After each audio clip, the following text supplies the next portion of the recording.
You're listening to Materials Business, the podcast where engineering, leadership, and innovation meet diversity and inclusion. Hosted by Monica Hernandez, engineer, entrepreneur, and industry advocate. When we embrace different perspectives, we create stronger industries, smarter solutions, and lasting impact.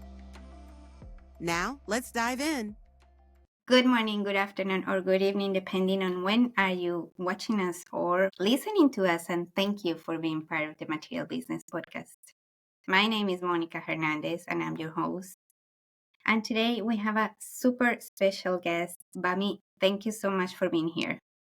Thank you very much for having me, Monica. It's a pleasure. So before we started recording, we were talking about lots of things with Bami, and I'm very excited for the audience because really her journey has been one path that is very close to what we spoke here a lot, and that is how we are extending the ladder, how we are propelling these new generations to climb, to be able to achieve what they want to achieve, what they're capable of achieving. So basically, and I really liked how she put it in a very simple way. And I really loved what she said. She said, going from learning to leading. And that is a huge state. So stay tuned because this podcast is going to be full of great tips, and regardless of which stage of career you're at, this promised to be a really nice discussion. So let's start. The ones that haven't really followed us, please follow us. Just like Bami, we have lots of very interesting guests that come and really inspire us to have a better life in the technical field. We talked a lot about why is that it is important to look at the human side of those technical brains. And so if you haven't subscribed, or if you have some friends that will benefit from this episode, please send it to them. And then with any more further ado, Bami, tell us, who are you? Thank you. Who am I? That is a very big question because, sometimes when you ask that question, you're like, that's true. Who am I? Automatically you'll be like, I'm a chartered scientist, depending, because whoever is asking, you're thinking they're asking about, your profession or whatever. But we're more than the profession, where this is a holistic, thing to us as a wholeness. So I would describe, my name is Bamidele Farinre. I am a woman first, absolutely, proud Black woman. And I'm a leader in STEM, a chartered biomedical scientist, agile project manager. I'm a role model, I'm a mentor, and I'm an author of the book titled The Mentor's Journey from Learning to Leading, which you're going to hear a little bit more about later. And I am actually proud to say I am a multi-award winning leader in STEM because, sometimes it's taken a lot for me to say this when you proudly own something and right now I'm unapologetic because I've earned it. It's been a journey. It hasn't been easy. So I am giving myself a pat on the back and I'm owning the stage saying, yes, I am a multi-award winning award STEM leader. And that is because of the work that I do, my passion for empowering and inspiring the future generation. And outside of that, because you might think, is it all about your profession? No. I am a gospel artist. I sing. I love singing. Yes, I enjoy singing. I love writing. Ends my book. I have time with family. I'm a mother of two. You'll be amazed. My daughter just went off to university. Hooray! So I'm a wife as well. So I'm all this. Outside of that, I'm a sister to somebody and a friend to somebody. So yes, that is Bamidele Farinre here. I love when people come and they throw that holistic approach of who they are. The more that we go into this podcast and the more we find alike people, the easier that it becomes. And then you can see when someone really owns their true self, that is easier for them to really come and say all of the things that you've said. I'm not just this. I am this and that and that. But something that struck my mind, because I was in that position as well some time ago, is when you said I proudly own the awards because I work for it. And that is, I don't know for you, for me, it took many, many years to be able to say that with the confidence. I am sure there is someone young in the audience or is starting their careers and they are having doubts of how to own what they are, Mm. what they are. How was that journey for you? Like you said, it has been a journey. Before you can own something, is because you've walked that journey. Yeah. And there had been moments of, well, this is not me. You know, that moment where you feel like you're not confident, when you, even though you are doing the job, you're questioning your competence. And that's not necessarily because you don't believe in yourself, but because of the narratives, because of the opinion of others, because you give in the work and some people still see it as, what has she done? I have seen people saying, she's just picking up awards here and there. And I'm thinking the awards didn't just come. It's Mm-hmm. not like the awards, they just giving it like that. No. When you put in for an award, or somebody nominate you, it's because they see something in you. They Mm-hmm. see value in you. They see the work that you've done, your contribution to what a specific area, in this instance, STEM, to biomedical science, to healthcare as a whole. So for me, and the thing about it is, because of, at times, we dim our light for others to shine. We don't need to do that. Yeah, we do. I know I do that a lot, because I'm thinking, how would they feel? Mm-hmm. And it's not necessarily because I want to feel like that, because you're being conscious of other people. There is nothing wrong with that, but not at the detriment of your own. Mm-hmm. Not making yourself feel little, Mm-hmm. and demeaning, and and belittling what you've done. No, it shouldn't be. If you've done something, you've worked hard at it. I know when I started out in my career, I didn't know I was going to be winning awards. To be honest with you, I didn't even know about awards, in STEM or in biomedical science. It was through years, after years of course, practice, experience, networking, that you start learning about, okay, they do recognize the contributions of individuals to this field, because it makes a lot of difference. That's what makes the world go round. If each one of us were contributing in an own little way, we are making an impact. So that is why you get to own it. It's like you go for an exam and you pass. You've put in the work, because you don't just pass, especially if it's like a really hard exam, or certification, whatever it is.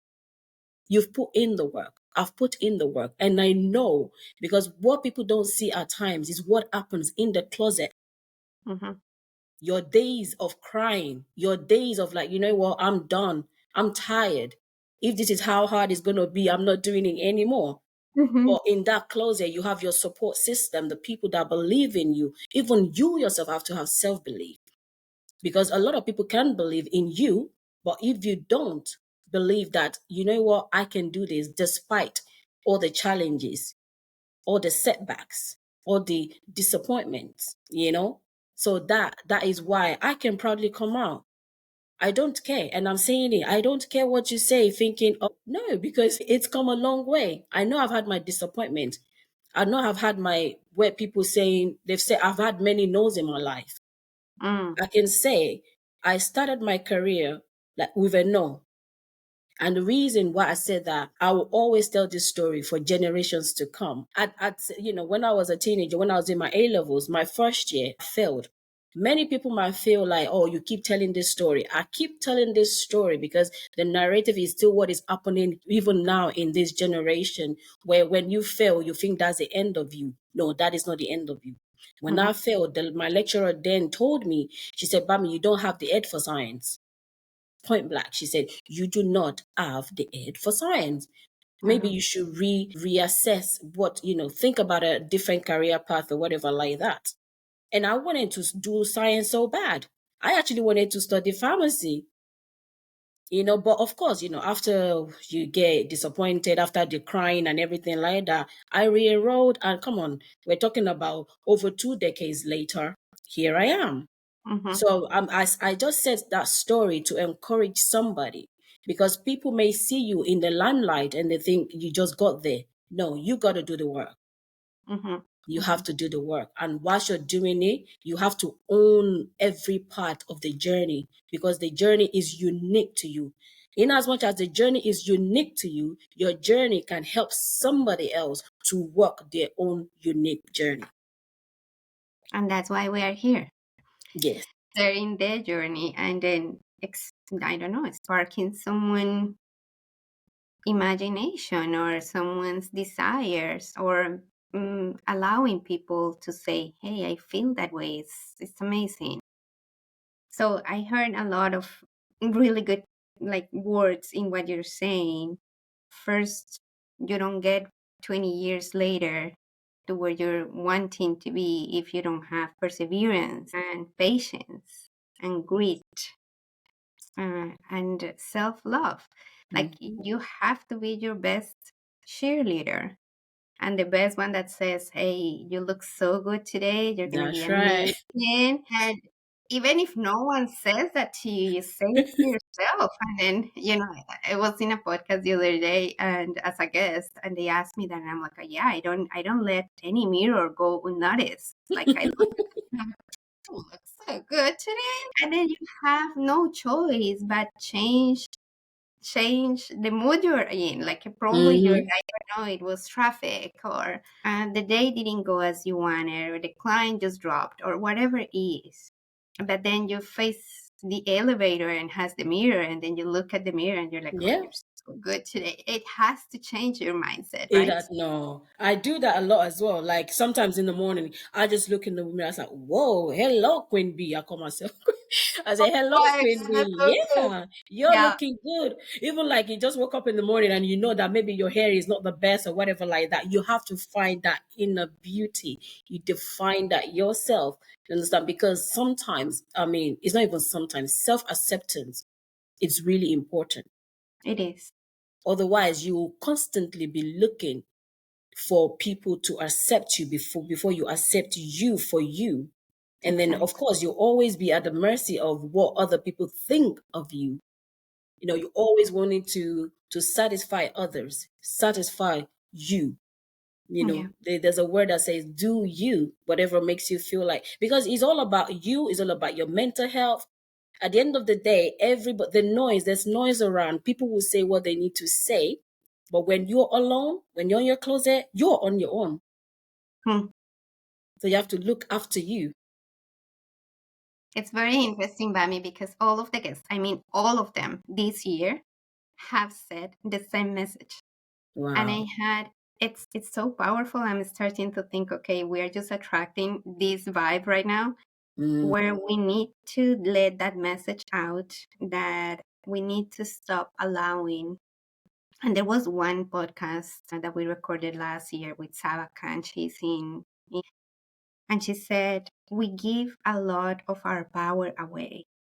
And mm, it didn't resonate with me at that moment, but more and more that I'm listening to you guys saying it, is we give our power away. So we give our power to the doctor that is that's saying right. to us, you can't do that, or you're giving your, I don't know, to your partner because he didn't give you flowers today, Mm. or to your children because they are not grateful for the breakfast that you woke up to make for them. I know. It's all those things that you put yourself into, let alone going into the office and then being surrounded by men that don't understand why Mm, you're having period cramps and you need to go to the bathroom every 3 hours. mm, mm. So allowing yourself to give that permission, and you put it in a really good and magical way, is like, accept who you are and embrace all the moments, That's right. because that is Even the what it, weaknesses, yeah. there Even the you go. weaknesses. Sometimes you have to allow yourself to cry. Sometimes it might not even be like tears, but you need to allow yourself to grieve, especially when things don't go your way, when things don't happen as planned. It doesn't make you a failure. That's one thing that I always tell my mentees. Even I tell myself that Because sometimes when you feel something, you might be like, oh, maybe it's not for me. And then you just leave it at that. But you really want that thing. But because of just that one setback, you're thinking, that's it. I always tell my mentees, I say, look, I've gone for positions in my career that I'm thinking, Bami, you're not serious right now. You're thinking, you're not even qualified. But I'll be like, you know what? The worst case scenario, they don't select me. The worst case scenario, they say no, but I've put in the work.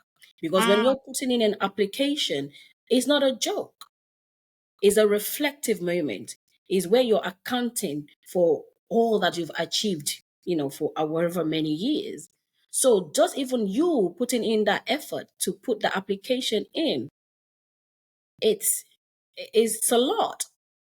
And I think even that brings me to say, like, especially when I'm using this to encourage anybody that's been going for interviews, job interviews, colleges, universities, whatever it is, even for volunteering work, and you're not getting it. It's not because you're not good enough. Yes, don't get me wrong. There'll be instances where, of course, you need to improve yourself. But for you to improve, you need to be given the opportunity. You understand? That's how you're going to learn to develop yourself. You want to know, okay, what am I doing wrong? Then Totally. you re-strategize and things like that. But yeah, so everything is more or less like intertwined, isn't it? Totally. And then you're touching a point that it is very important. Like when you are, and I heard this from someone the other day in Hollywood. He's an actor, and he said, I was failing really bad because I was going to those screen in the set, and then I was going with the mentality, I have to get the role. I have to get Mm, the role. He changed because he was getting nowhere, right? No offer, no whatsoever. mhm, He was like, what is wrong with me? And then he said, I know what is wrong is that I am not there to get the role. mm, I'm there to do my best that's right. and that give my heart to that little piece that I have to play. And he has never been more busy because he changed the mentality. Like you don't know how, like you can't control how other people are prepared. You That's cannot right. control. What you can control is how you act, like how you put your heart into it and how Hmm. you prepare for it. So that's a huge piece of advice. Thank you, Mami. So you went from biomedical, very, scientist mindset, and then you moved into lots of position, leadership, writer, mentor, and all those things. How is that transition, or where? I guess the best question is, when did you realize that you wanted to move into those roles? Right. I think very early on when I started out in my career, I knew that I couldn't just be bench based. Mhm. I just knew. Like I am a kind of person that I want to make an impact. How I was going to do it, I didn't know. And I think what actually facilitated the process or my leadership journey was the fact that when I started out, I didn't find somebody that could do hand holding for me.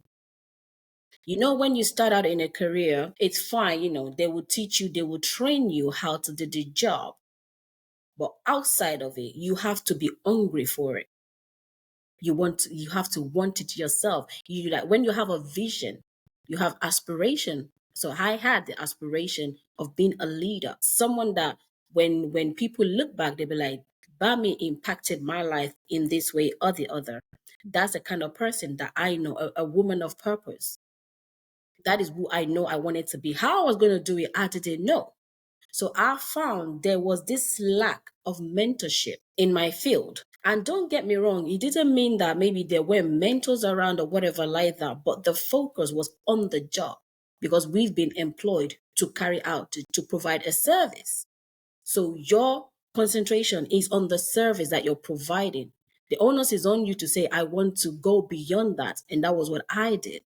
So I will give, like, for example, when it comes to, there were other people that were in my shoes that will be saying, oh, we don't have this, we don't have that, they don't do this, they don't do that. And I'll be like, you know what, rather than complaining, what can we do about it?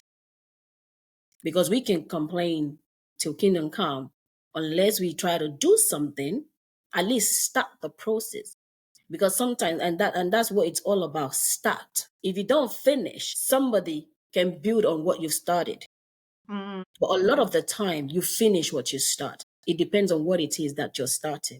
So mine was that mentorship aspect. So I became a mentor to others, even though, and this is what was funny, I was still trying to find my feet. So it wasn't, it wasn't like I knew everything. It wasn't like I had the answers, but I was ready to be the one that, okay, you know what, let's start this, let's start doing it. So I was doing a lot of voluntary work that I knew. Even sometimes you get like that restriction, that pushback, like this is not within your remit.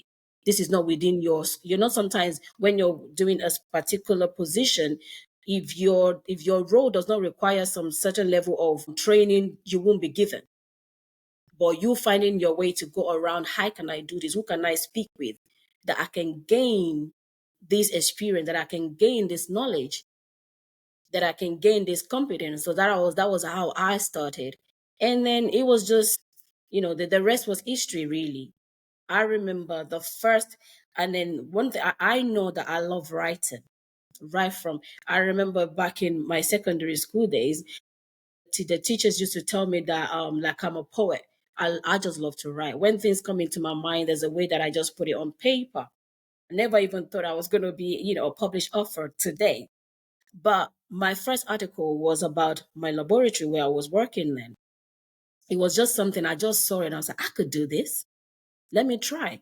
Of course, it took a lot of hard work. I had a lot of help from the management, from the department to make sure, because we're talking about the reputation of the organization I was working for. Mm-hmm. So, it's gotta be 100%. So it was foolproof and everything like that. And, so that went out. So that was my first.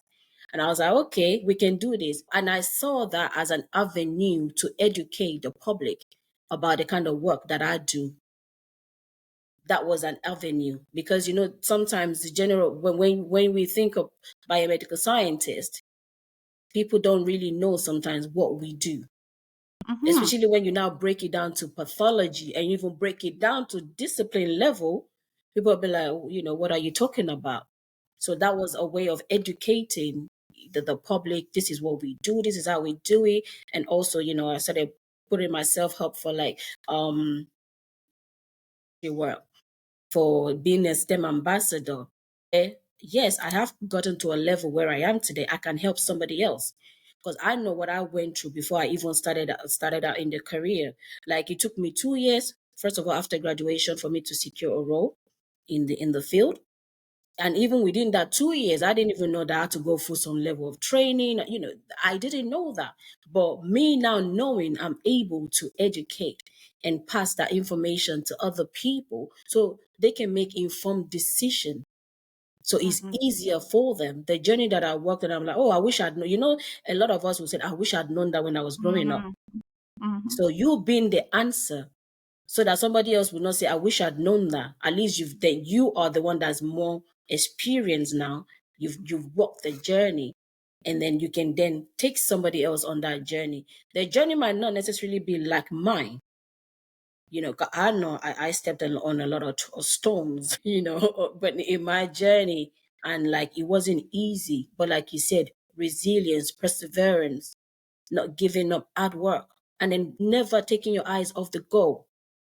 Mm. When you have a vision, always reiterate your vision back to yourself. Why did I start in the first place? So That's that so. was how, and then I just started taking on opportunities that come. Like I said, I have applied for some jobs, and sometimes some of them I actually do get interviews. And I will be like, wow, I just said, let me try. Mm-hmm. So being selected for interviews, that meant there's something in my application that caught the eye, of the interviewers, of the recruiters. So, and then if anybody is thinking like that as well, that, oh, this is above my pay grade, I don't even have that qualification, just go for it. Even it's an exercise as well, like for you to do like a reflection of how far you've come. You'll be amazed. Because sometimes when we are not where we want to be, we feel like we're failures. We feel like we're not there yet, that we haven't achieved something, but you have. Even if you do something and you fail, you've tried. Totally. Yeah. Totally. And that is one of the things that we speak about a lot when we talked with our mentees or the people that are in the earlier years of their Early stages of career. the career. Sometimes it feels that those setbacks send them to think, "Look, I'm not caught up for this." But you had a really good one that you share. Is like your teacher saying, "Hey, man," and like this is like just go do something else. No, It for must real. have They been said hard. she said go and learn some. I'm like, what? In this my God, this was back in 2000, the millennium. So this, I mean, it's something that I can never forget.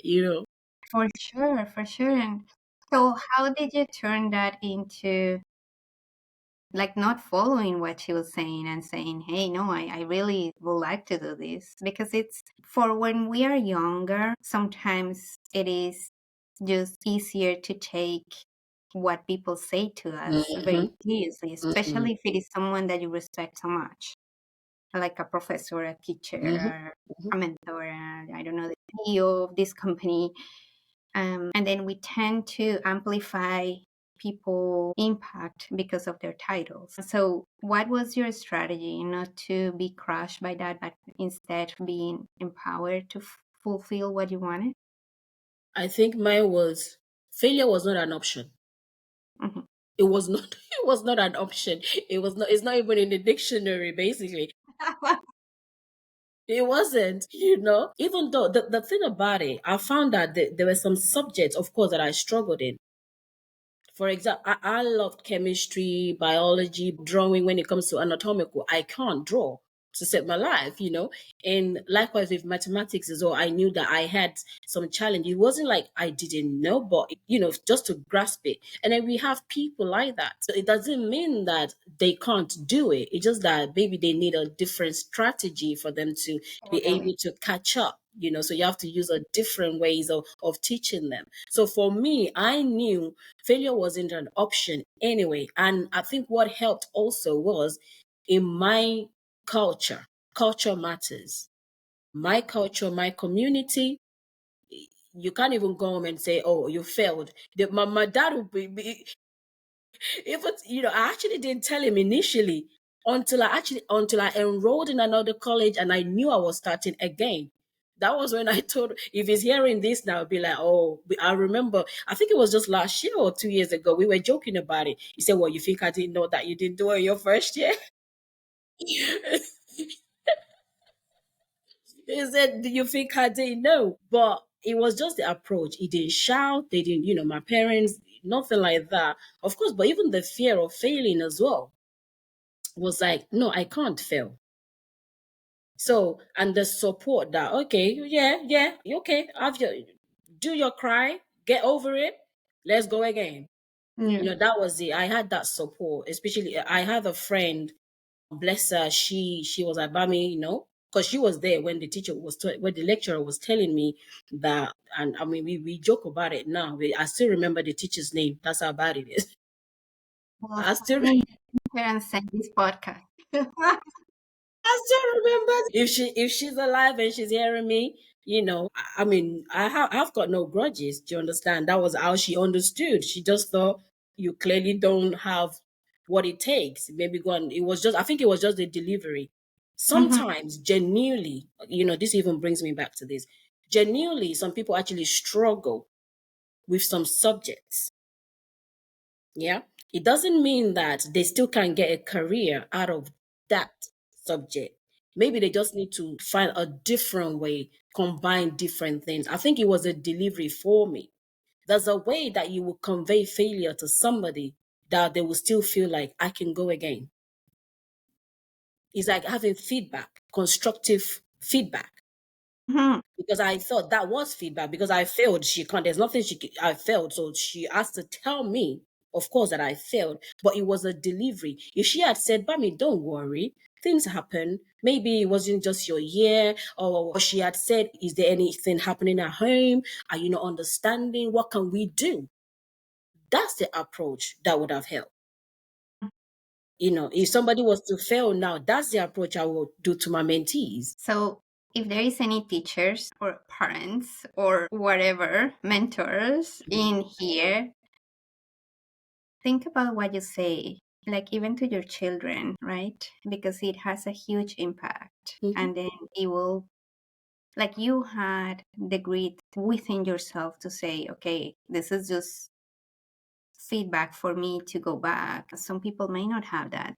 So encourage anyone that has any position on telling someone, and we had a whole module on feedback anyway, but it is very important for people to understand the impact that it can have in someone else's life. Even as a leader, you can go and review the performance of your team, and you can be seriously screwing up someone's mental health.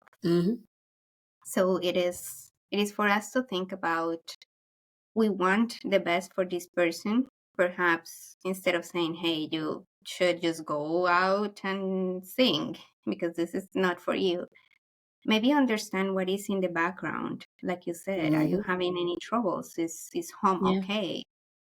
Do you have to walk 3 miles? Like here, it says no, in -45. Do you have to wait 20 minutes for the bus to come? Because then you're literally frozen when you get to school. So what is it in the background that is making you not be your best? Because we all have a best. So Yeah. that's very powerful. Thank you for that, Bami. Thank you. So that takes me into the next area I want to talk about, and that is the awards. So last year was, like, you have gotten many, but just last year, Women in Business Award and the BTA Esteemed Leader Award, those are great accolades to have. How do you feel when they give you those awards? How did I feel? Mm-hmm. I would say acknowledged, and another way is like recognition as well. Mm-hmm. Because these awards, it sends a message out, Mm-hmm.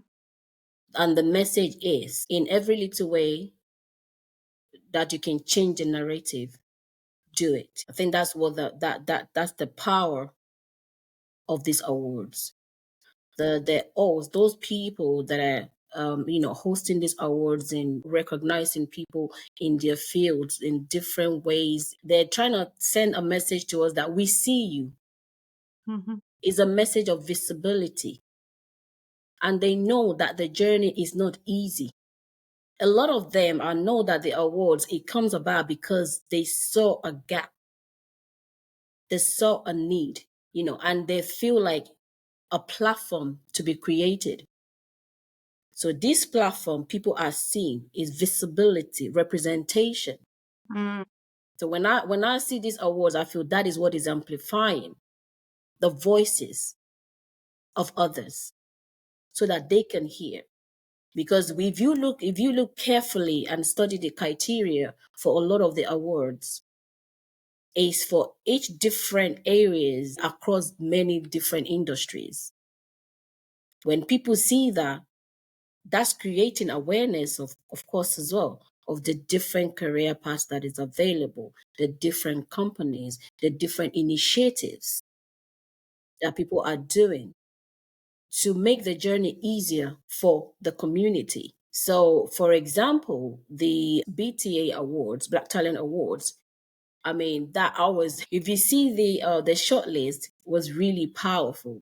When I saw the shortlist, I was like, I was happy to be a finalist. You understand? I was. When I saw the shortlist, I was like, wow, look at the incredible people that I'm shortlisted alongside. But to now win it, it was like, I mean, that's not the first award, but every award speaks volume. It has different values, do you understand? It has different meaning and a different milestone in my journey. I can say that. So I would encourage. I've encouraged so many people actually to go for awards, and I've put quite a lot of few people as well. Put them forward because I see what they do. A lot of people, and this is what this gives comes back to shining your light. Some people they're fine in the background. That's okay, but if I feel that they need to be recognized for what they're doing, because I'm telling you, people out there, they are giving out so much out of their time. They're not being paid for it, but because of the passion of seeing others win, the passion of building a community, the passion of network.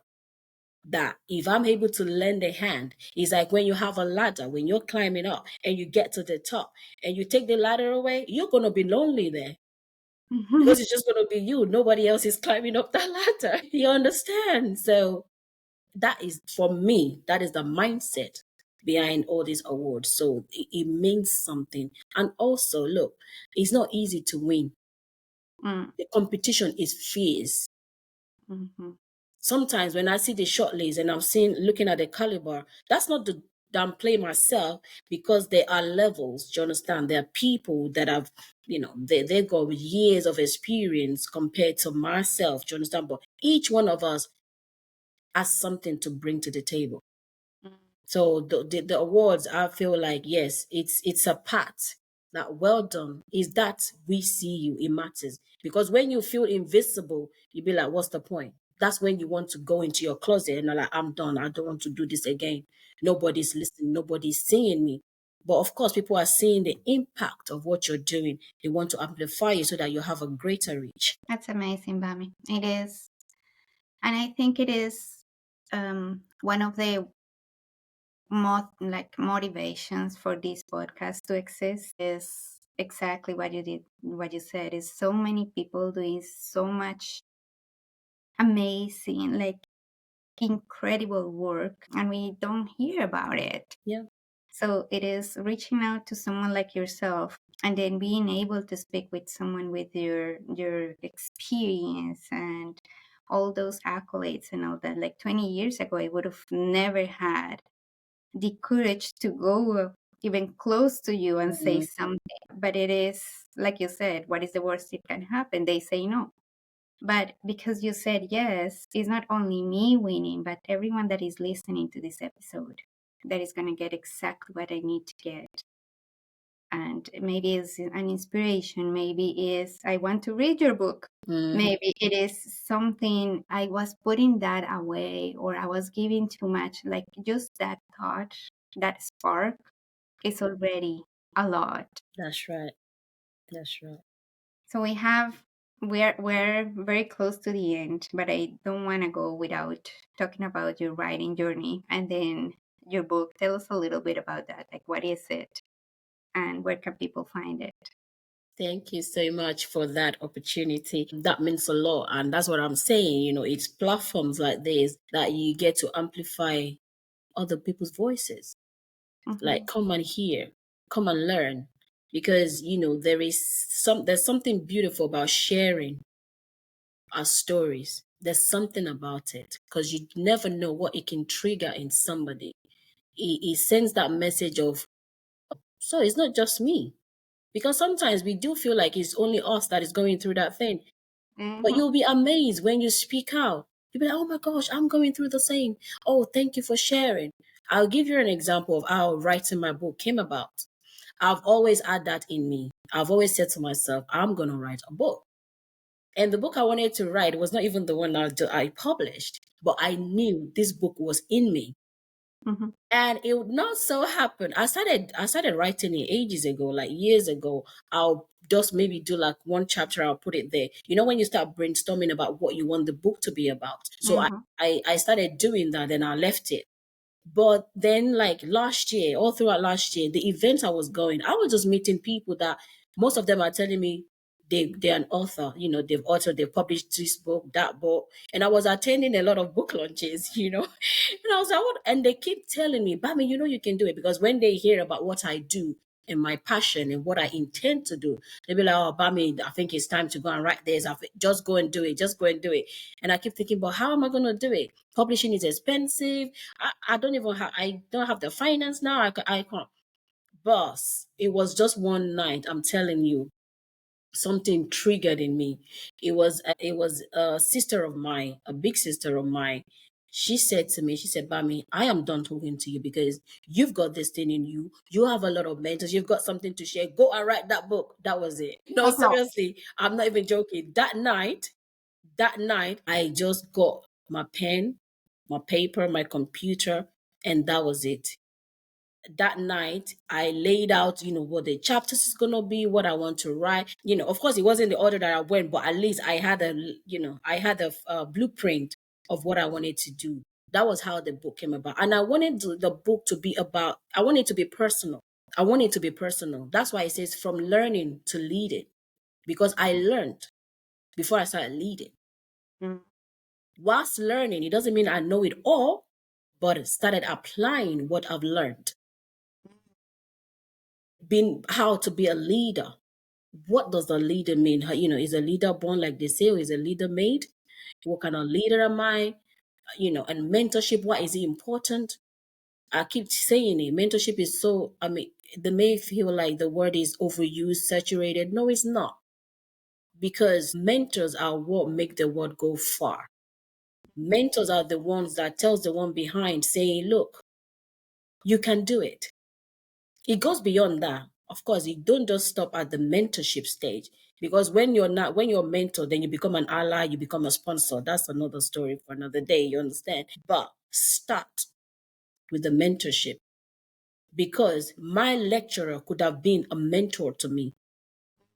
It could be like a far, how can you say, like not a one-to-one, but I could have looked up to her as a mentor, because if she had said to me, okay, you know what, maybe you shouldn't do this subject, maybe you should combine this subject with this subject, or maybe you need extra tuition, she would have mentored and nurtured the talent that I had in me. So those were the sort of things that I put into the book as well, like my background, because I was born in Nigeria, and I came to United Kingdom when I was still like early ages, like about 12, 13. So, that cultural change, everything like that, how we grew up, the values. There's a whole range of things that I actually poured out into the book. So if you want to get it, it's available on Amazon. And just type in the mentor's journey from learning to leading, and you're there.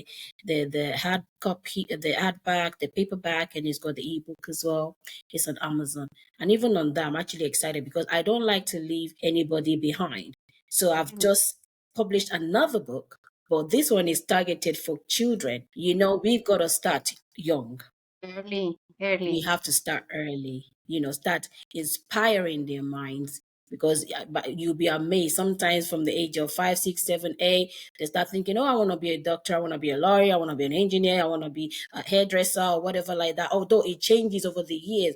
But if they see who, the examples, role models of who they want to be, then, it ignites that spark in them. It's called the spark of greatness, identifying the unique gift in me. That's the title of that new one. But that one is towards more like, for children to say, I am enough.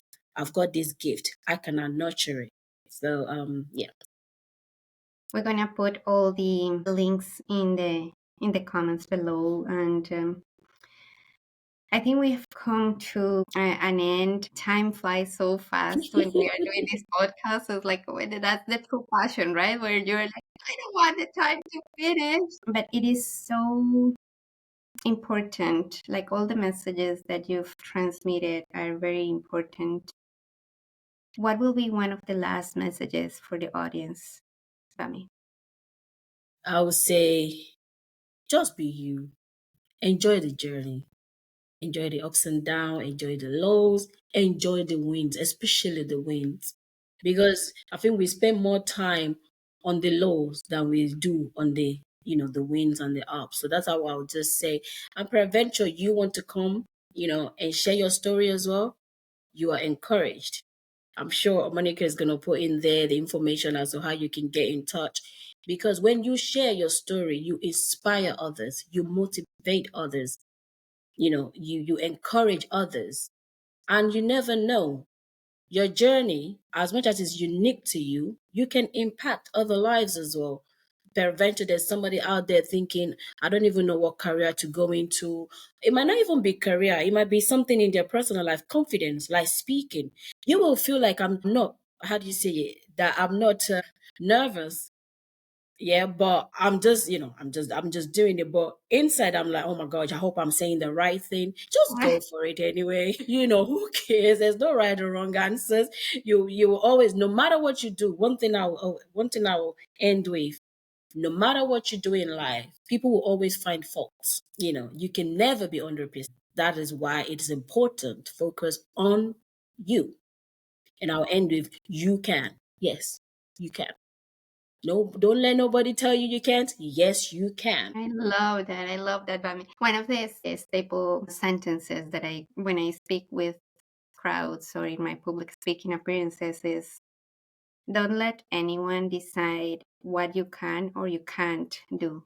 That's only your decision. And that means like you can go as far or as low as you want. And there is no limits by your own. So what is the worst that can happen? I know. That I'm telling you, that is the worst that can happen. There you go. To all the audience, thank you so much for being here. Bami, really, thank you so much. It's been Thank you. precious speaking with you. You have given so many little gold nuggets for all the audience. I hope that you guys are very inspired, and then you go and check on her book, and then we'll see each other in the next episode of the Material Business Podcast. Thank you so much. Thank you. Thanks for listening to the Materials Business Podcast. Feel free to visit infinitygrowth.ca to see show notes and explore other episodes. If there's someone you think should hear this episode, please share with them. Take care of yourself and have a great rest of your day.